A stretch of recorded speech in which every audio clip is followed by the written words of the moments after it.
নমস্কার, গুরু কৃপাহি কেবলম।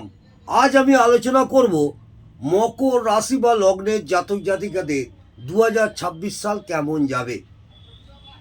কালপুরুষের দশম রাশি হচ্ছে মকর রাশি। মকর রাশির অধিপতি গ্রহ হচ্ছে শনি গ্রহরাজ, পিতৃতত্ত্বের রাশি। 2026 সাল কেমন যাবে এই মকর রাশির জাতক জাতিকাদের, সেই নিয়ে দু চারটি কথা বলছি, মন দিয়ে শুনুন। তুলনামূলকভাবে 2025-এর থেকেও 2026 সাল মকর রাশির জাতক জাতিকাদের ভালো হওয়ার যোগ দেখা যাচ্ছে। মকর রাশির অধিপতি শনি।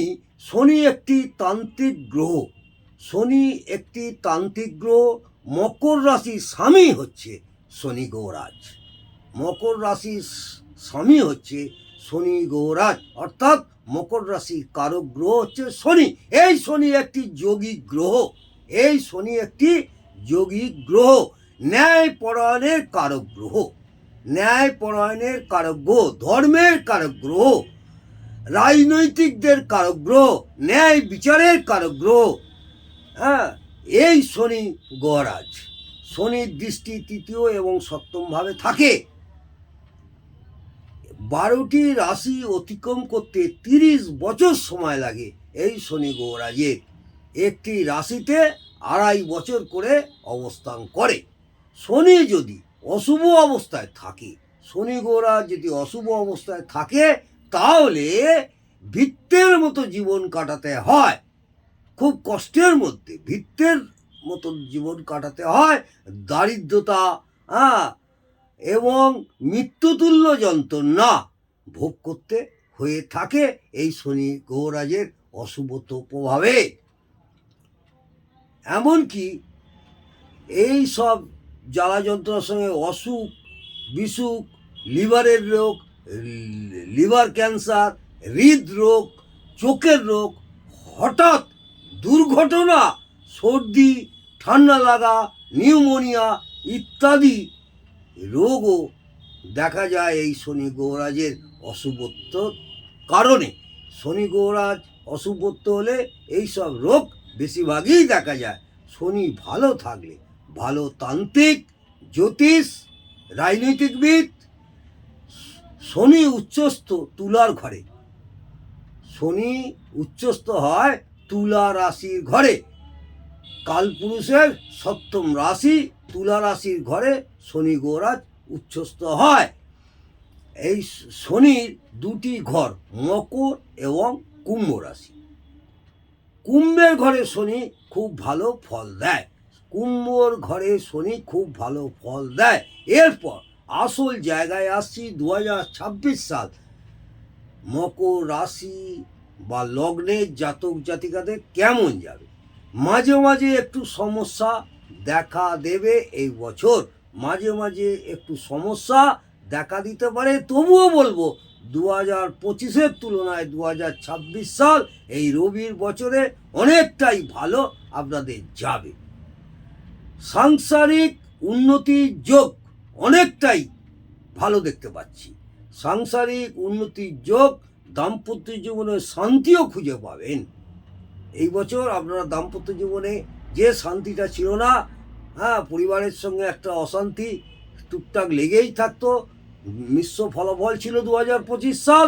2026 সালে আপনাদের দাম্পত্য জীবন এবং শান্তি একটা খুঁজে পাবেন এই দাম্পত্য জীবনের মধ্য দিয়ে। যারা প্রেম করছেন তাদের 2026 সাল শেষের দিকে বিবাহের যোগ আছে।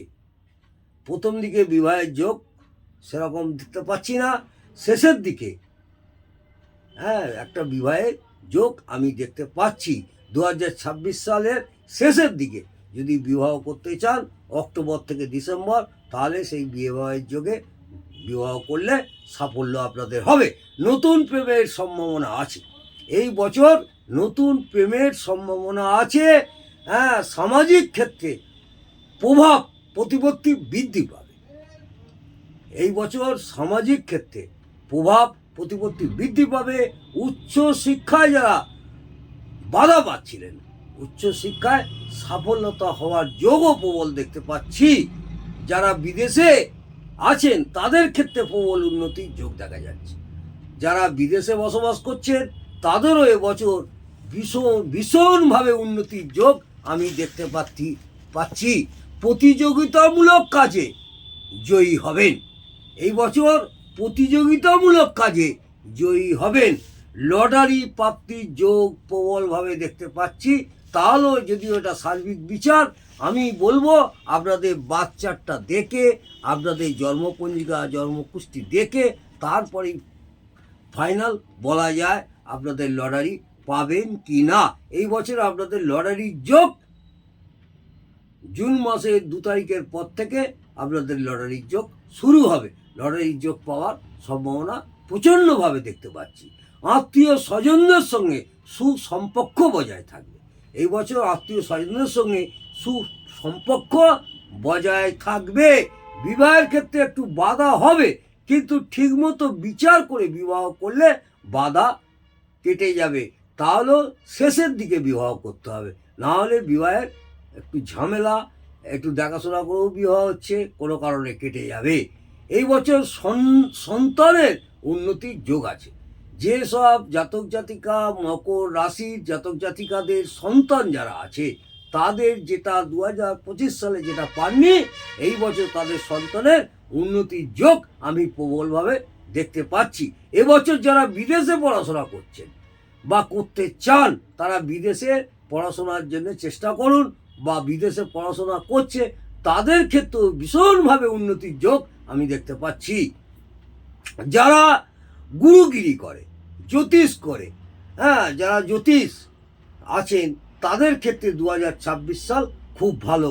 মকর রাশি বা লগ্নের জাতক জাতিকারা যারা গুরুগিরি করে, যারা তন্ত্র বা তান্ত্রিক বা জ্যোতিষ, তাদের ক্ষেত্রে 2026 সাল খুব ভালো দেখা যাচ্ছে। এবছর শরীর স্বাস্থ্য একটু খারাপ হওয়ার সম্ভাবনা আছে, যেমন টুকটাক মাঝে মধ্যে একটু শরীর খারাপ হবে।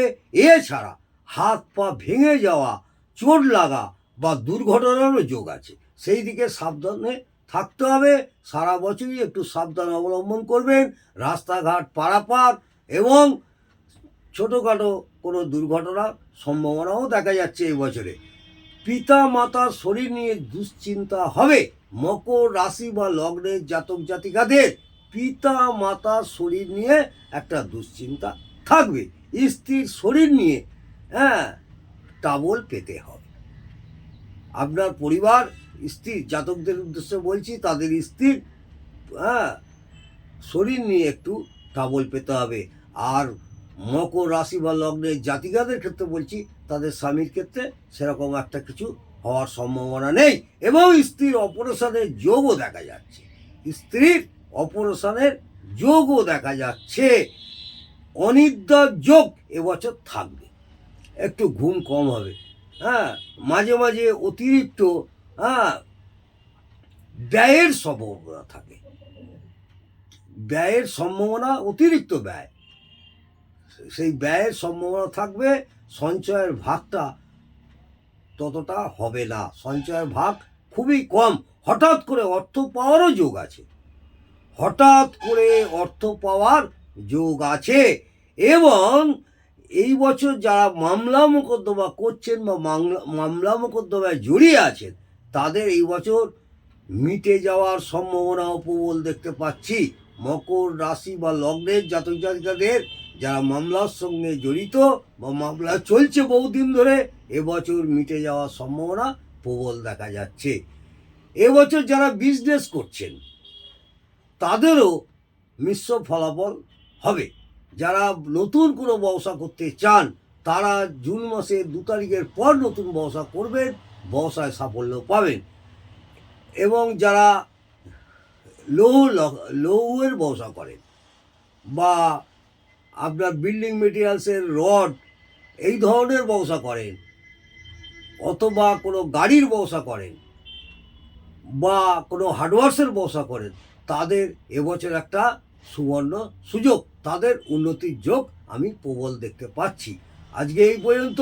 ভালো থাকুন, সুস্থ থাকুন, আনন্দে থাকুন। জয় জয় তারা, জয় বাম, জয় তারা, জয় গুরু বামদেব।